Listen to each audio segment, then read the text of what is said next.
तो नमस्कार। आशा है कि आप अच्छे होंगे। सबसे पहले ये संदेश देना चाहता हूँ कि आज भारत में सनातन वैदिक धर्म में पाखंडी बाबाओं की होड़ लगी हुई है। बाबा वैभवेश्वर धाम को मैं चैलेंज देना चाहता हूँ कि वो पर्ची निकाले और बताए कि सच्चाई क्या है। ऐसा क्या धीरेन्द्र शास्त्री में है जो 2 दिन का ये छोकरा लोगों को बेवकूफ़ बना रहा है, और सारे के सारे पढ़े लिखे बहुत उम्र दराज लोग भी इसकी बातों में आकर उलझ रहे हैं। इसी तरह संत रामपाल है जो अपने को संत कहता है, जिसने कि अल्लाह ही निकाल दिया, कबीर में अल्लाह ही निकाल दिया। तो इस तरह के झूठे संतों से बचो। आप खुद समझदार हो। जब एजुकेशन लेवल जो भारत में शिक्षा का स्तर है 67% है, तो क्या 67% लोग इस बात से विचार नहीं करते कि ये व्यक्ति धीरेन्द्र शास्त्री कैसे बड़ा महान हो गया। मोदी जी भी जा रहे हैं। किस तरह मोदी द्वारा पाखंड को बढ़ावा दिया जा रहा है, किस तरह सनातन धर्म की तार तार किया जा रहा है इन लोगों द्वारा। इसलिए मैं कहता हूं कि आप लोग वेदों की ओर मुड़ो। कोई जन्म से जाति नहीं है, वेदों में कर्म से जाति है।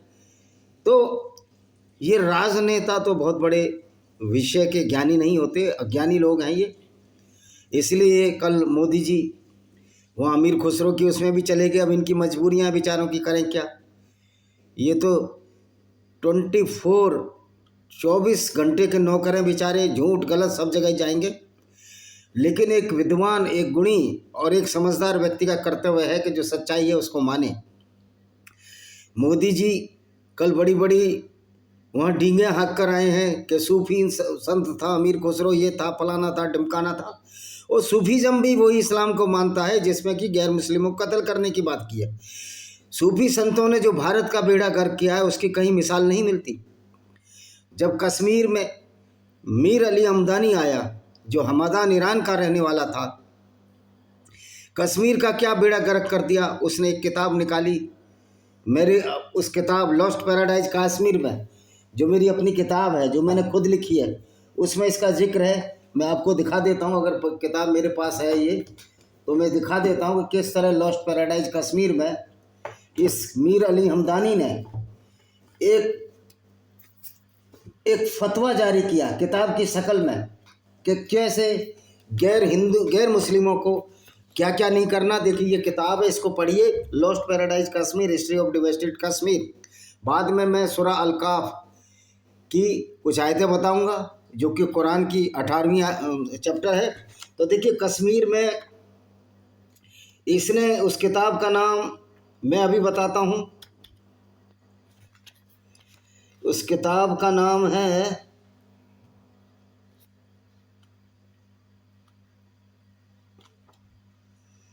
सफिया बिन्त हुइया। ये तो चैप्टर है एक्सोडस ऑफ कश्मीरी हिंदूज।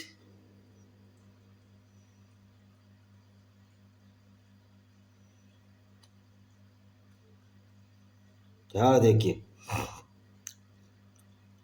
इसमें कौन आया है। देखिए इसमें आया था मीर अली हमदानी आया, और मीर अली हमदानी एक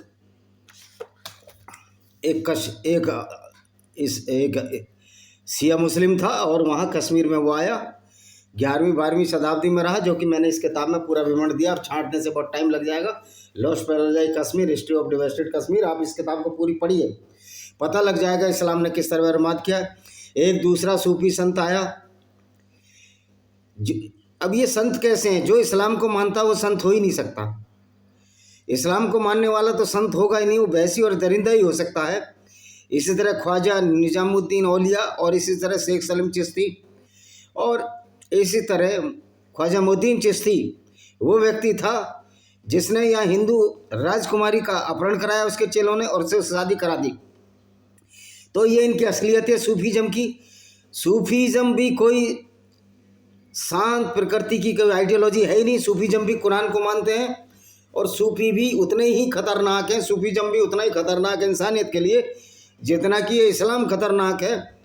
क्योंकि सूफीज़म तो इन्होंने सेक्ट बना लिए, कोई बरेलवी, कोई बरेलवी है, कोई देवबंदी है, कोई वहाबी है जो सऊदी अरब से अब्दुल वहाब नाम के आदमी ने पैदा किया था, और 4 हैं इनके मलिकी, हनफी, हम्बली, सफ़ाई, ये 4 इनके तबके हैं। तो ये इस तरह की हरकतें हैं। ये सारे के सारे इस्लाम को मानते हैं और इस्लाम गैर मुस्लिमों के खिलाफ एक गुंडागर्दी है, टोटली गुंडागर्दी है। तो आज हम इसी गुंडागर्दी का खुलासा करते हैं। 18वीं आयत 18वां अध्याय सूरह अल-कहफ, जिसमें 110 आयतें हैं। और जब मोहम्मद मक्का में था तब ये मोहम्मद ने एक नकली अल्लाह और नकली फरिश्ते जिब्राइल के जरिए ये आयत बुलाई। देखो ये क्या बोल रहे हैं, इसमें कैफ यानी गुफा, कैफ कहते हैं गुफा को, और गार भी गुफा को कहते हैं। गुफा वालों की कथा का वर्णन है जिसमें दूसरे जीवन का विश्वास दिलाया गया। इसमें फिर वही झूठ बोला गया कि दूसरी दुनिया, ये कोई दुनिया नहीं है। हालांकि मोहम्मद अपनी ही दुनिया में औरतें लूटता रहा, बाज़ारों में उनको बेचता रहा, उनके साथ बलात्कार करता रहा और करवाता रहा। पीडोफाइल बन गया। जो पीडोफाइल इसको कहते हैं, जो छोटी बच्चों से इंटरकोर्स करे, वो एक तरह से बलात्कारी होता है।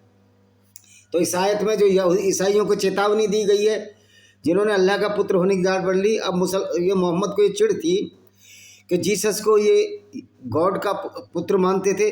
अरे भाई तुम भी तो उसको पैगंबर मानते हो मोहम्मद को, तो फिर तुमको क्या चुल है? ईसाई कुछ भी माने, मतलब काजी जी शहर के अंदेशे से दुबले इस्लाम को अपनी चिंता नहीं है ज़्यादा, दूसरों की चिंता है कि मूर्तियाँ क्यों बनाते हैं। ओ भाई मूर्तियाँ बनाएंगे, तुम्हारे को क्या चुल हो रही है? तुमको क्यों चिल्ल है? जो मूर्तियाँ बनाए कुछ बनाए, तुम्हारा काम है अच्छी बातें फैलाना, और तुम इसलिए लोगों को मारोगे कि मूर्तियाँ बनाते हैं। ईसाइयों को इसलिए मारोगे कि वो उसको यहूदी और जो जीसस को अपना भगवान का बेटा मानते हैं। तुमको क्या मतलब है? तो ये कहता है कि ईसाइयों को तुम्हारी तौहीद पर और आस्था पर कोई विश्वास नहीं था। भाई ऐसी आस्था जाए चूल्हे में, जो दूसरों को कत्ल करने की बात करे, दूसरों की औरतों को बाजार में बेचने की बात करे, तो ये आस्था नहीं है, ये तो फुल टू फुल गुंडागर्दी है जो कि इस्लाम सिखाता है लोगों को। अब इसमें 2 व्यक्तियों की दशा का वर्णन है, जिसमें एक संसारिक सुख में मगन था और दूसरा परलोक पर विश्वास रखता। तो फिर जो संसारिक सुख में मगन था उसका दुष्परिणाम दिखाया गया और सांसारिक जीवन का उदाहरण देकर बताया गया, परलोक में सदाचारी काम आएगा। तो भाई एक संसारिक सुख में तो मोहम्मद से ज़्यादा कोई मगन ही नहीं था। सबसे बड़े अगर संसारिक सुख में मगन था तो ये पैगंबर था, जो औरतों को बाजारों में इसलिए बेच दिया कि उसके पास घोड़े और हथियार की कमी रह गई थी। तो आइए आयत शुरू करते हैं, कुरान की बकवास शुरू करते हैं। ये कहते हैं बिस्मिल्लाहिर्रहमानिर्रहीम, अल्लाह के नाम से जो अत्यंत कृपाशील दयावान है। ये इस तरह शुरू करते हैं। तो मैं ये कहना चाहता हूँ, ये अल्लाह ना तो दयावान है ना कृपाशील है, बल्कि ये हत्यारा है, ये कातिल है। ये हमारे मुस्लिम भाइयों को, सीधे साधों को बलात्कारी बनाता है, औरतों को बेचने वाला बनाता है, लुटेरा बनाता है, क्योंकि माले गनीमत का मतलब लूट है। दूसरा है अल्हम्दुलिल्लाहिज लजी अंज़ला अला अब्दिहिल किताबा वलम यजअल लहू इवाजा। सब प्रशंसा उस अल्लाह के लिए जिसने अपने भगत पर यह किताब उतारी, अपने रसूल पर, भगत पर, और कोई टेढ़ी बात नहीं रखी। इसमें सारी टेढ़ी बात है, इसमें सीधी बात कौन सी है? कत्लो गारत इसमें लिखा हुआ है, मारने कूटने की बात इसमें है, दूसरों के काफिले लूटने की बात इसमें है। तो इससे तो कोई टेढ़ी किताब ही नहीं और ख़तरनाक किताब नहीं है, अति सीधी पुस्तक है, ताकि वे अपने पास की कड़ी यातना से सावधान कर दें और ईमान वालों को जो सदाचार करते हैं शुभ सूचना दें, उन्हीं के लिए अच्छा बदला है। अब ये बिल्कुल सीधी पुस्तक है। हाँ, मुसलमानों के लिए तो सीधी पुस्तक है, क्योंकि उससे कुरान को पढ़ने से तो मुसलमान लुटेरा बनता है, कुरान को पढ़ने से तो आतंकवादी बनता है। तो कुरान तो आतंकवादी बनाती है भाई, जिसमें वे नित्य सदावासी होंगे का नरक स्वर्ग में। एक मुसलमान, इनका पैगंबर जो काफिले लूटता हो, औरतों को बाजारों में बेचकर उसके बदले घोड़े हथियार खरीदता हो, इसका उल्लेख सीरत रसूलुल्लाह इब्ने इसहाक चैप्टर 83 पेज नंबर 465 पर साफ साफ लिखा हुआ है कि मोहम्मद ने घोड़े और हथियार खरीदे उन औरतों को बेचकर जो बनु कुरैजा की औरतों थी, नजद के बाजारों में बेचा। तो इनको तो नरक मिलेगा। मोहम्मद को अगर स्वर्ग मिलता है तो फिर तो दाऊद इब्राहिम को भी स्वर्ग मिलना चाहिए। फिर तो अब हत्यारे और कातिल को, लुटेरे को स्वर्ग मिलना चाहिए। और एक बात मैं बता दूं, ये स्वर्ग वर्ग नाम की कोई चीज़ नहीं होती, ये सब फालतू है। वे युंजरील लजीना कालू से तकलत अल्लाह वलदा, और उन्हें सावधान करो जिन्होंने कहा अल्लाह ने अपने लिए कोई संतान बना लिए, यानी ईसाइयों को सावधान कर दो।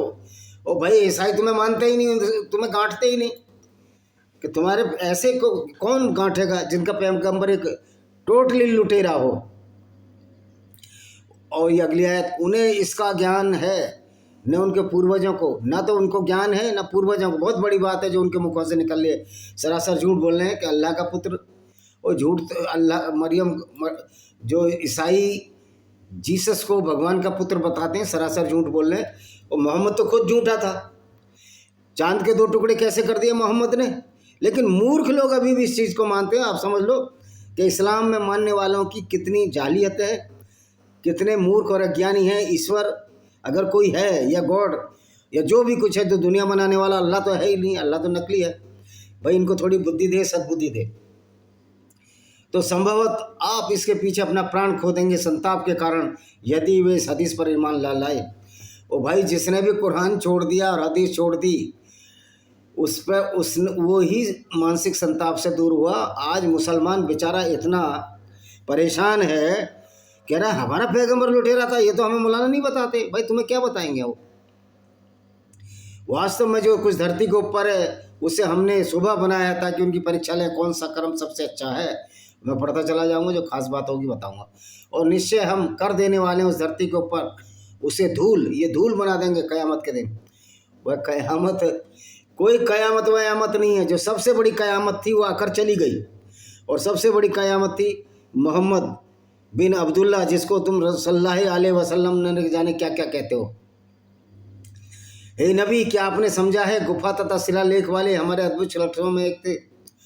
अब गुफा और शिलालेख पर स्कीम रकीम शब्द का अर्थ शिलालेख किया गया। एक बस्ती का नाम, अर्थात आकाश और धरती की उत्पत्ति हमारी शक्ति का इससे बड़ा लक्षण है। वो तो अल्लाह तो था ही नहीं यार। 14 साल धरती को बने तो खरबों वर्ष हो गए। तो ये नकली अल्लाह के ऊपर ही पूरा ईमान चल रहा है, सारा झूठ पर चल रहा है। जब नबी कौम ने गुफा में शरण ली, अब ये जो कहानी है ना, नबी कौम ने गुफा में शरण ली, उनके साथ एक कुत्ता था। ये कहानी सबसे पहले ग्रीकों में आई, फिर रोमन्स में आई, रोमन से यहूदियों, यहूदियों से ईसाई, ईसाइयों से इस्लाम में आई। यानी कि सब एक दूसरे की नकल किए चले जा रहे हैं। लेकिन इस्लाम का पैगंबर कह रहा है मैं ही सच्चा हूँ, जबकि उससे बड़ा तो कोई झूठा ही नहीं था। जिसने महराज की यात्रा का झूठ बोला वो कहीं नहीं गया था, अपनी चचेरी बहन उम्मा हनी के घर से वो निकला था, जिससे वो प्रेम करता था अबू तालिब की लड़की से। तो अर्थात नबियों ने अपने ईमान की रक्षा के लिए गुफा में शरण ली कि हम मुसलमान बने रहे। जिस गुफा के ऊपर आगे चलकर उनके नामों का स्मारक लेख लगा दिया गया था, ये सब झूठी बात है। उल्लेखों से विदित होता है कि नबी को ईसा अलैहिस्सलाम के अनुयायी में से एक थे। ईसा अलैहिस्सलाम कोई नाम कोई चीज़ नहीं है ईसाइयत में। ये इन्होंने जीसस को ईसा बना लिया इस्लाम में, कि मोहम्मद ने सारी कुरान की आयतें बाइबल से चोरी की हैं। आप बाइबल पढ़ लो, कुरान पढ़ लो, पता लगेगा कि मोहम्मद चोरी में भी मास्टर था। न सिर्फ लूटमार में मास्टर थे ये लोग रसूल अल्लाह, बल्कि चोरी में भी मास्टर थे। तो हमने उन्हें गुफा में सुला दिया, कई वर्ष तक गुफा में सुला दिया। फिर हमने उन्हें जगा दिया, तब कि हम ये जान लें 2 समुदाय में किसके उनके ठहरने की अवधि को याद रखा। फिर हमने उन्हें जगा दिया, और मज़े की बात वो सारे के सारे ताजे थे। हम आपको उनकी सत्य कथा सुना रहे हैं। बात तो यह है कि झूठ कथा है, कोई गुफा में हजारों साल नहीं सो सकता। वास्तव में वे कुछ नबी थे जो अपने पालनहार पर ईमान लाए, और हमने उन्हें मार्गदर्शन से अधिक कर दिया। फिर हमने उनके दिलों को सुदृढ़ कर दिया। अब इस्लाम का अल्लाह इतना मूर्ख और अज्ञानी है, दिलों को सुदृढ़ करने से तो हेल्थ अच्छी रहती है, लेकिन सोचता तो दिमाग से है। फिर जब वे खड़े हुए, कहा हमारा पालनहार वही है जो आकाश और धरती का पालनहार है, हम उसके सिवा कदापि किसी को पूज्य नहीं पुकारेंगे। यदि ऐसा किया तो सत्य की बात होगी, जो अल्लाह है ना तुम्हारा नकली अल्लाह है। हम गारंटीड कहते हैं अल्लाह नाम की कोई चीज़ नहीं है। ये एक मूर्खता है जो आपके मौलाना और मोहम्मद आपको देकर चला गया। सबसे बड़ा प्रैंक अगर मुसलमानों के साथ हुआ है तो ये कुरान है और ये हदीस है, जो कि झूठ पर झूठ, झूठ का पुलिंदा। ये हमारी जाति है जिसने अल्लाह के सिवाय बहुत से पूजने बना लिए। क्यों वे उन पर कोई खुला प्रमाण प्रदर्शित नहीं करते? उससे बड़ा अत्याचारी कौन होगा जो अल्लाह पर मित्र बनाए। हाईलाई कौमनत यानी हमारी कौमला तकुचू, जिन्होंने मीन तो नहीं अल्लाह दूसरा अल्लाह बना लिया। मिन दुनई, दूसरे दूनही, जैसे अल्लाह लो आयतिना ले बिसमालूम, और उस पर कोई खुला प्रमाण, फल अजुल फरमान मिम मन तरा अल्लाह, कोई प्रमाण कोई नहीं कर सकते। तो यही कहने का मतलब है कि दूसरे अल्लाह बना दिए, यानी कोई जीसस में विश्वास करता है, ओ भाई तुम्हारे अल्लाह पर विश्वास क्यों करें? अल्लाह तो झूठ है, अल्लाह का तो कोई अस्तित्व ही नहीं है, जीसस तो पैदा हुआ था। और ये इब्राहिम, मौसे, दाऊद, ये सब झूठ है। नोवा की किस्ती झूठ है, वो माउंट अरारात से टकराई थी, अब फिलिस्तीन के आसपास उसको भी ढूंढ रहे हैं, किस्ती टकराई थी। और आदम 100 फुट लंबा था। अरे भाई कंकाल तो मिलेंगे, कंकाल तो हजारों साल होते हैं, हजारों साल कंकाल बने रहते हैं, तो कौन सा 100 फुट लंबा, 100 हाथ लंबे आदम का कंकाल है? यानी कि सब कुछ झूठ लिखा गया है कुरान में। कुरान एक झूठ का पुलिंदा है और उसके सिवा कुछ नहीं। और जब तुम उनसे विलग हो गए तो अल्लाह के अतिरिक्त उनके पूज्यों से, तो अब तक अमुक गुफा की ओर शरण लो, अल्लाह तुम्हारे लिए अपनी दया फैला देगा। फिर उस गुफा में घुस जाओ जिसमें मोहम्मद घुसा था बाद में, हीरा की गुफा है। और मज़े की बात है, ये मोहम्मद पैगंबर था। पहली जब इस पर आयत नाजिल हुई, जो कि झूठ और गप है, इसको पता ही नहीं था कि फरिश्ता आ रहा है, जिब्रील फरिश्ता। अरे भाई तुम तो पैगंबर थे, तो जिब्रील फरिश्ते को ये कहना था कि मैं जिब्रील फरिश्ता हूँ। इसको कसकर खींच लिया जब ये हीरा की गुफा में था मक्का के पास, और ये भागी आया, फिर अपनी पत्नी ख्वाजा बिन खलीद के पास भागी आया, क्योंकि उसका जो चचेरा भाई था ख्वाजा बिन खलीद का, वर्का बिन नोबेल, वो मोहम्मद को ऐसे मूर्ख बनाया करते थे। उनने कहा हाँ, इस पर तो जिब्राइल फरिश्ता आ गया जो गैब्रियल था, क्योंकि नाम लाने की मोहम्मद को जरूरत ही नहीं पड़ी, सारे नाम इसने चोरी कर लिए। गैब्रियल को इसने जिब्रील बना दिया, मोसेस का मूसा बना दिया। तो ये इसमें सारा काम इसके चचेरे भाई वर्का बिन नोबेल का था। जो चचेरे भाई, किसका चचेरा भाई? इसकी पहली पत्नी खदीजा बिन खुवैलिद, जो कि एक ईसाई थी, जो बाद में इस्लाम पैदा किया। तो ये सारा का सारा झूठ, सारी की सारी कुरान वर्का बिन नोबेल की है, इसके चचेरे भाई के मोहम्मद पर कोई कुरान नहीं उतरी। और तुम उन्हें समझोगे जाग रहे हैं जबकि सोए हुए हैं। तो अब अपनी मन गढ़ंत बात है कि तुम जाग रहे हैं, सोए हुए हैं, और हमें उन्हें दाएं और बाएं पार्श्व पर फहराते रहते हैं, करवटें बदलते रहते हैं। और उनका कुत्ता गुखाब के द्वार पर अपनी दोनों बाहें फैलाए पड़ा, उनका कुत्ते ने दोनों बाहें फैला दी। अगले यदि तुम झाँक कर देख लेते तो पीठ फेंक कर भाग जाते, उनसे भयपूर्ण हो जाते। देखो कुत्ते से हमें बिल्कुल डर नहीं लगता, कुत्ते से लगता था मोहम्मद को डर। इसलिए इस्लाम में काले कुत्ते को मारने की बात की गई है, क्योंकि मोहम्मद रात में इधर उधर जाते थे लूटपाट करने के काफिलों के साथ, तो काला कुत्ता तो वैसे भी नहीं दिखता। और मैं बड़ा खुशनसीब हूँ कि मेरे पास एक काला कुत्ता भी है। तो काला कुत्ता दिखता नहीं था, तो लुंगी उंगी इनकी पकड़ लेता था। तो मोहम्मद ने कहा काला कुत्ता जहाँ मिले मारो। भाई काले कुत्ते ने क्या तुम्हारा बिगाड़ा? तुम तो रात को क्यों निकलते थे काफिले लूटने? क्या ये पैगंबर का काम है? तो मोहम्मद की लुंगी उंगी पकड़ ली होगी, तो फिर कह रहे काले कुत्ते को मारो।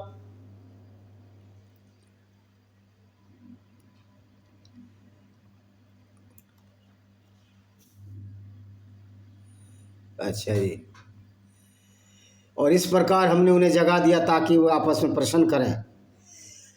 तो एक ने उनसे कहा तुम कितने समय रहे हो? सब ने कहा हम 1 दिन रहे, अर्थात 1 दिन के कुछ समय। फिर कहा अल्लाह अधिक जानता है तुम कितने समय रहे हो।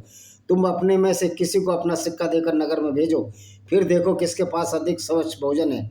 उनमें से कुछ जीविका लाए और चाहिए कि सावधानी बरते, ऐसा ना हो तुम्हारा किसी को अनुभव हो जाए। अब सिक्का लेकर इसलिए भेजा कि वही रात चल रहा है, वो नहीं दूसरा रात चल रहा है। क्योंकि यदि वे तुम्हें जान जाएंगे तो तुम पर पथराव करके मार डालेंगे या तुम्हें अपने धर्म में लौटा देंगे, तुम कदापि सफल नहीं हो पाओगे। ये ग्रीकों की कहानी है जो मोहम्मद ने गढ़ दी। इस प्रकार हमने उन्हें अवगत करा दिया ताकि उन नागरिकों को ज्ञान हो जाए अल्लाह का वचन सत्य है कि ये प्रलय होने में कोई संदेह नहीं। जब वे आपस में विवाद करने लगे तो कुछ ने कहा उन पर कोई निर्णय करा दो, अल्लाह ही उनकी दशा को भली भांति जानता है। परंतु उन्होंने कहा जो अपना विरुद्ध रखते थे हम अवश्य ही गुफा के स्थान पर एक मस्जिद बनाएंगे। मस्जिद तो तुम मंदिर तोड़ के बना देते हो।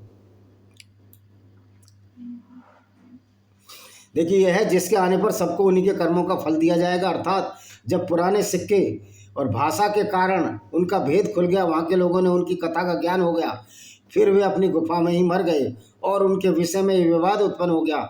यहाँ यह ज्ञात हुआ कि इस्लाम में समाधि पर मस्जिद बनाना उस पर निर्माण करना कोई निर्माण वैध है जिसका पूरा विवरण हदीसों में मिलेगा। सही बुखारी 435 मुस्लिम। तो ये जो सूफीज़म है, जो मस्जिद बनाते तो इस्लाम में हराम है ये तो। और उन्हीं के साथ चले गए मोदी जी। तो मोदी जी भी कोई ज़्यादा पढ़े लिखे व्यक्ति थोड़ी है, इनका ज्ञान तो बड़ा संकीर्ण ज्ञान है इनका। ये तो सारा जो अफसर चलाते हैं। कुछ कहेंगे वे 3 हैं, अब उसी पे चर्चा हो रही है। कुछ कहेंगे 3 है, चौथा उनका कुत्ता। कुछ कहेंगे 5 है, छठा उनका कुत्ता। वे अंधेरे में तीर चलाते हैं। कोई कहेंगे 7 है, 8 उनका कुत्ता। हे नबी, आप कहते हैं मेरा पालनहार उनकी बड़ी बाती संख्या जानता है जिसके कुछ लोगों के सिवा नहीं जानता। अतः आप उनके संबंध में कोई विवाद ना करें, सिवाय सरसरी बात के, न उनके विषय में किसी से पूछें। तो भाई हम जानते हैं इसको कि ये जो कहानी है सूरह अल-काब, मोहम्मद ने ग्रीकों से चुराई। मोहम्मद ने नहीं, ग्रीक से रोमन पर आई, रोमन से यहूदियों, यहूदियों से ईसाइयों पर, और फिर मोहम्मद ने आसान मिस्रियों से, सबसे पहले मिस्रियों से शुरू हुई। तो ये कहानी चोरी कर ली, जो कुत्ते की कहानी है। चौथा उनका कुत्ता, छठा उनका कुत्ता, 7वां उनका कुत्ता। ये कहानी और दूसरी किताबों में भी मिलती है। हाँ जी, 25वीं 23वीं। और कदापि किसी विषय में न कहे मैं इसे कल करने वाला हूँ, और इसका क्या हो, परंतु ये अल्लाह है, अपने चाहे पालनहार को याद करें, जब भूल जाएं कहें संभव मेरा पालनहार मुझ पर समीप सुधार का मार्गदर्शन दे। देखिए, ये अल्लाह तो कोई भी मार्गदर्शन दे ही नहीं सकता। जो अल्लाह सीधे साधे मुस्लिमों को लुटेरा बना दे, जो पैगंबर 40 साल की उम्र तक जब मुसलमान नहीं था वो अच्छी ज़िंदगी जी रहा था, सीधा साधा था, लेकिन जैसे ही इस्लाम इस पर आया, हालांकि इस्लाम इसने खुद ही लाया, तो फिर क्या हुआ, लूटपाट कत्लो गारत होने लगी। भारत में मंदिर लूटे गए, बाद में यहूदी और ईसाई के बलात्कार हुए, हिंदू औरतों को बेचारियों को जलकर मरना पड़ा, और ये उन्हीं के मोदी जी जा रहे हैं वहीं पर। तो समझो ये बीजेपी का जो प्रधानमंत्री है ये हिंदुओं के लिए कितना घातक है। और वे गुफा में 300 वर्ष रहे, 9 वर्ष अधिक और 300 वर्ष गुफा में रहे। आज तक कोई ऐसा प्रमाण नहीं मिला है कंकालों से कि कौन सी किस उम्र में ये व्यक्ति जिंदा रहा। कंकाल से पता लग जाता, हड्डियों की बॉन से पता लग जाता कब इसकी डेथ हुई। आप कहते हैं अल्लाह उनके रहने की अवधि से सर्वाधिक अवगत है। अल्लाह तो कुछ पता ही नहीं, अल्लाह तो मूर्ख अज्ञानी है। अल्लाह तो कहता है, दावा करता है कि मैंने दुनिया बनाई, और उसको अल्लाह को यही नहीं पता कि दुनिया चपटी नहीं है, दुनिया गोल है, धरती गोल है। तो अल्लाह तो मूर्ख है, अल्लाह कुछ नहीं जानता। इसलिए ये कुरान की सारी आयतें झूठी हैं। आकाश और धरती का परोक्ष वही जानता है। क्या खूब है, वह देखने और सुनने वाला नहीं है, उसका उसके सिवाय और साथ साथ में किसी को साझी बनाता है। अच्छा जी, अजी अब हम 27वीं आयत और पढ़ लेते हैं। और आप उन्हें सुना दें आपकी ओर वही, यानी कि किताब, वतलू मा उहिया इलेका मिन किताबी रब्बी कला मुद्दल्या की ली कलीमा तही वलन तजीदा मिन दुनही मुल्तला। आपके पालनहार की पुस्तक में उसकी बातों को बदलने वाला कोई नहीं, और आप कदापि नहीं पाएंगे सिवाय कोई उसके शरण स्थल। वो किताब तो सारी ये तो झूठ है ना, मत बदलो। अगर नहीं बदलते तो मूर्खता, तुम अपनी मूर्खता ही सो करोगे। झूठी किताब चल रही है, और क्या चाहिए। और ये तो हमारे फायदे की बात है। अगर हम कुरान की सच्चाई को सामने लाएं तो इस्लाम उतना ही धराशायी होता है, उसकी खोखली नींव जर्जर हो जाती है। लोग कहते हैं कि हम तो इस्लाम में रहोगे, तो रहो भाई, मूर्ख तो हमेशा रहे हैं, अज्ञानी मूर्खों की तो कमी नहीं रही, लुटेरे भी हमेशा रहे हैं, तो रहो। तो तुम्हारी तो गिनती उन्हीं लोगों में है ना जो गैर मुस्लिमों को काफिले लूट रहे हैं, दूसरों को कत्ल करें। तो कातिल, बलात्कारी, अत्याचारी तो हमेशा रहे। ये है कि 1400 साल पहले आपको दंड देने वाला कोई नहीं था, अब दंड देने के लिए संविधान है, सेनाएं हैं, वो सेनाएं हैं यूनाइटेड नेशन ऑर्गेनाइजेशन सेना है, जो अल्लाह की फौज को, अल्लाह के बंदों को 2 मिनट में परास्त कर सकती हैं। अगर पूरा यूनाइटेड नेशन ऑर्गेनाइजेशन ठान ले कि इस्लाम की इन गुंडागर्दी को ख़त्म करना है तो 5 दिन नहीं लगेंगे। इसलिए होश की दवा खाओ और सही रास्ते पर आओ। आप उनके साथ रहे जो अपने पालनहार की बंदगी करते हैं, वे उसकी प्रसन्नता चाहते हैं। आपकी आंखें संसारिक जीवन की शोभा के लिए उनसे निफरने पाएँ, उनकी बातें ना माने, उनको दिल को हमने अपनी याद से निषेध कर दिया, उसने मनमानी की और उसका काम ही उल्लंघन अवज्ञा करना है। तो यह आयत उस समय उतरी जब मुशरिक यानी गैर मुस्लिम कुरैश के कुछ प्रवक्ताओं ने नबी सल्लल्लाहु अलैहि वसल्लम से मांग की, आप अपने निर्धन के साथ न रहें, भाई मोहम्मद को तो बिजनेस, मोहम्मद का बिजनेस क्या था? मोहम्मद का बिजनेस यही था, लूटना, लूटना काटना, और क्या बिजनेस था? तो मोहम्मद के पास तो धंधा था, लूटपाट का धंधा। आज ये लूटपाट का धंधा अगर मोहम्मद की सुन्नत पे मुसलमान चले तो सारे के सारे जेल में होंगे। और ये कारण है जो अपराध इस्लाम अपराधी बनाना था मुसलमानों को, और सारी जेलें मुसलमानों से भरी हुई हैं, क्योंकि इस्लाम की शिक्षा ही इनको अपराधी बनाती है। आप कहते हैं ये सत्य है तुम्हारे पालनहारियों से, तो जो चाहे ईमान लाए और चाहे कुफ्र करे, निश्चय हमने अत्याचारियों के लिए अग्नि तैयार कर रखी है। अब अत्याचारी कौन है? जो गैर मुस्लिम है। अब ये बताओ, मुसलमानों से बड़ा कोई अत्याचारी हो सकता है? उनके पैगंबर से बड़ा कोई अत्याचारी हो सकता है? जो औरतों तक को बाजारों में बेच देता हो, काफिले लूटता हो, और उसकी वजह से लड़कियां लूट रहे, तबूक तक जाता हो जो 700 किलोमीटर मक्का में, तो उससे बड़ा कोई अत्याचारी होगा? लेकिन ये दूसरों का अत्याचारी कहते हैं ना, एक बार सुअर गंदगी में पड़ जाए, सुअर को कहो कि बाहर निकलो साफ सुथरी जगह, तो सुअर कहेगा नहीं यही तो सबसे साफ है जहाँ मैं पड़ा हूँ, मुझे तो मजा आ रहा है, तो इनको भी इसी में मजा आ रहा है, इस गंदगी में मजा आ रहा है, तो रहो मजे में। जिसकी प्राचीन ने उन्हें घेर लिया है, यदि जल के लिए गुहार करेंगे तो उन्हें तेल की तलछट के समान जल दिया जाएगा, जो मूर्खों को भून देगा। क्या ही बुरा पेय है, तेल की तलछट के समान जल दिया जाएगा। अच्छा जी,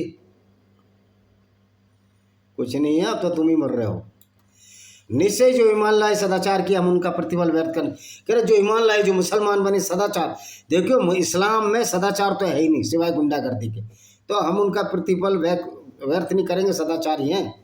यानी मुसलमान सदाचारी है, ये पैगंबर सदाचारी है, काफिले लूटने वाला पैगंबर सदाचारी, 6 साल की आयशा बिन्त अबू बकर से शादी करने वाला सदाचारी, औरतों को बाजारों में बेचने वाला सदाचारी, जिसने नजद के बाजारों में बनु करीजा औरतों को बेच दिया, एक लड़की के पिता और पति को मारकर उसी के साथ उसी रात उसके साथ बलात्कार करने वाला सदाचारी, सफिया बिन्त हुय्या के साथ इसने यही किया। उसके पति किनाना अल रबी को मारा, उसके बाद उसके पिता हुय्या को मारा और उसके साथ उसी रात इंटरकोर्स किया, जबकि लड़की इसके हिस्से में नहीं आई थी मोहम्मद के।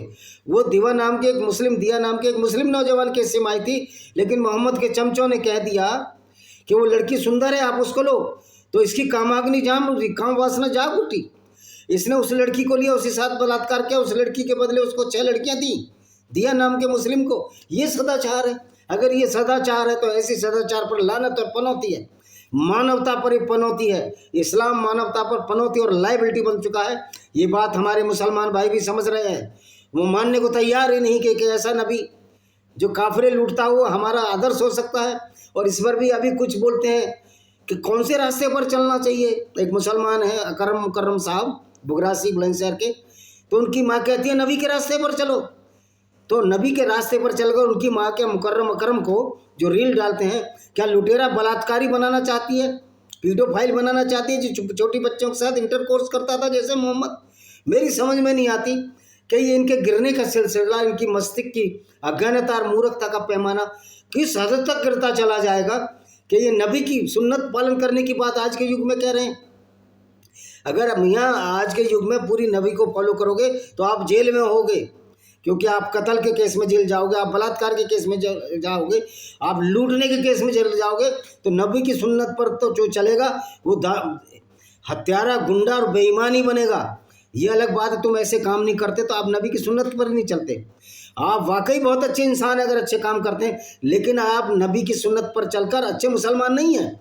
अच्छा मुसलमान वही है जो काफिरे लूटे, गैर मुस्लिमों को कत्ल करे, पूरी दुनिया में इस्लाम फैलाने के लिए अपनी पूरी सीमाएं लांघ दे, मानवता की सीमा लांघकर दानवता की तरफ चला जाए। यही तो असली इस्लाम है।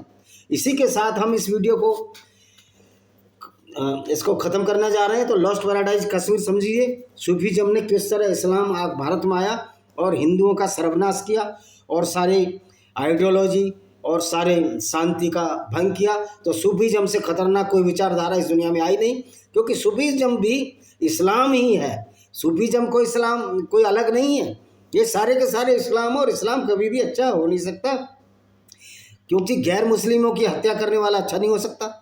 गैर मुस्लिम की औरतों को लूटना अच्छा काम नहीं माना जा सकता, उनको बाजारों में बेचना अच्छा काम नहीं माना जा सकता। और इस पैगंबर को आप कैसा अच्छा मान सकते हो जो तबूक की लड़ाई में कह रहा जाओ तुमको नीली आंखों वाली लड़कियां दिलाएंगे, बड़ी खूबसूरत लड़कियां जो कि एशिया और यूरोप के बॉर्डर पर है। तो ऐसे व्यक्ति को आप अपना पैगंबर मानते हो, ये आपको 100 बार सोचना पड़ेगा। मौलाना आपको ये बात नहीं बताएंगे जो हम बता रहे हैं। इसी के साथ हम इस वीडियो को विराम देते हैं। वंदे मातरम, जय हिंद, आपका दिन शुभ हो।